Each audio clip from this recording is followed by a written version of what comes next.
देखिए, रिजर्वेशन का मसला मैं शुरू से बताऊं, जब अंग्रेजों की सरकार थी देश में, उस वक्त अंग्रेजों ने कमेटी बनाई और 1936 में मुसलमानों को 35% रिजर्वेशन, पसमानदा तबकात को, जो निचले तबके के मुसलमान थे, 35% रिजर्वेशन दिया। जैसे देश आजाद हुआ 1947 में, 10 अगस्त 1950 को जवाहरलाल नेहरू साहब ने और हमारे होम मिनिस्टर, उन्होंने जाकर के वल्लभ भाई पटेल, उन्होंने वल्लभ भाई सरदार पटेल ने जाकर के देश के राष्ट्रपति के पास, राजेंद्र प्रसाद जी के पास, ये कहा कि रिजर्वेशन इस देश में किसी को मिलेगा तो सिर्फ हिंदू को मिलेगा। ये क्लियरली बात है ये।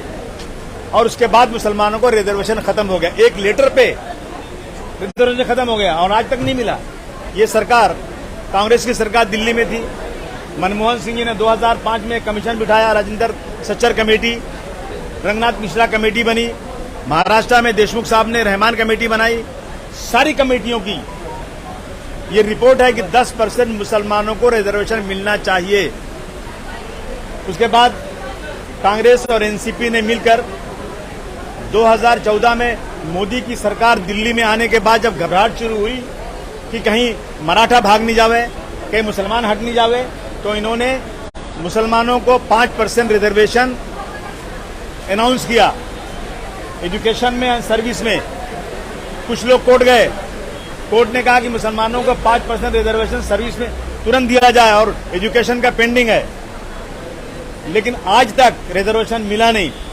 कांग्रेस की सरकार आई, अभी आरिफ नसीम साहब आए थे, उनको बहुत मोहब्बत है मुसलमानों से, तो मैं उनसे पूछना चाहता हूं और किसी से नहीं, मैं अमीन पटेल साहब से पूछना चाहता हूं, जिन्होंने हाउस में बीजेपी के सामने रिजर्वेशन मांगा था। तो जब आपकी सरकार थी, आपने रिजर्वेशन लाया था, तो आपकी फुल फ्लेज सरकार होने के बाद आपने रिजर्वेशन क्यों नहीं दिया? और जब सरकार चली गई, बीजेपी की आई, तो अमीन पटेल साहब हाउस में खड़े होकर कहते हैं बीजेपी जो है रिजर्वेशन नहीं दे रही है। भाई, बीजेपी तो कभी भी नहीं देगी मुसलमानों को रिजर्वेशन। ये तो जितना मुसलमानों को बर्बाद करेंगे, जितना मुसलमानों को तकलीफ देंगे, उतना ही उनको जो है फायदा होता है। उनके दिलो दिमाग में लग गया है कि सिर्फ हिंदू मुस्लिम करो, सत्ता में बैठे रहो। तो मैं समझता हूं कि कांग्रेस का जो है ना, खाने का दांत एक और है, दिखाने का दांत एक और है। अगर कांग्रेस में ईमानदारी होती तो कांग्रेस की जब सरकार थी तो रिजर्वेशन दे सकते थे, उन्होंने नहीं दिया। आप बीजेपी से मांग रहे हैं। मैं समझता हूँ ये एक मजाक है, भोंदा मजाक है। कर्नाटका में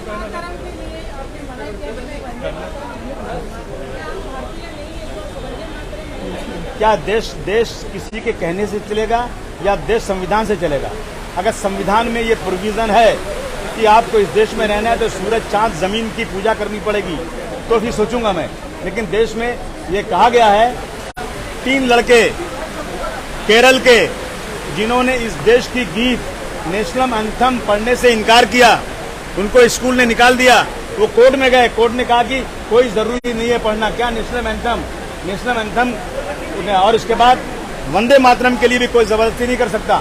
मैं वंदे मातरम की रिस्पेक्ट करता हूँ, मैं हाउस में खड़ा होता हूँ, मैं कहता हूँ भारत माता की जय, मैं कहता हूँ कि सारे जहाँ सच्चा हिंदुस्तान हमारा। लेकिन कुछ चीजें ऐसी हैं जो मैं नहीं कह सकता, इसलिए कि मैं मुसलमान हूँ, मैं प्रैक्टिस वाला मुसलमान हूँ, नमाज पढ़ने वाला मुसलमान हूँ, और मुझे सिखाया गया है, बताया गया है कि अल्लाह के अलावा किसी और के सामने सर नहीं झुकाना है, एवं माँ के सामने भी सर नहीं झुकाना है। रसूल अल्लाह की इज्जत करो, उनके लिए जान दे दो, लेकिन सजदा किसी का करना है तो सिर्फ अल्लाह का करना है। ये कोई सर्टिफिकेट नहीं है कि अगर हमने वंदे मातरम नहीं पढ़ा तो हम जो है देश के प्रेमी नहीं है। ये क्या ये कम है क्या कि हम ही ने इस देश में आवाज लगाई थी, क्विट इंडिया मूवमेंट हमने ही शुरू किया था। झंडे का कलर आज मुसलमानों को दिया हुआ है, सारे जहां से अच्छा हिंदुस्तान हमारा मुसलमानों को दिया हुआ है। हाँ, और ये सारी चीजें मुसलमानों को दी हुई हैं। एक मिनट पूछ लेता हूँ कि आज जो उद्धव ठाकरे का इंटरव्यू छपा है सामने, आपने पढ़ा होगा निश्चित रूप से, क्या राय आपकी बनती है जब वो ईडीसी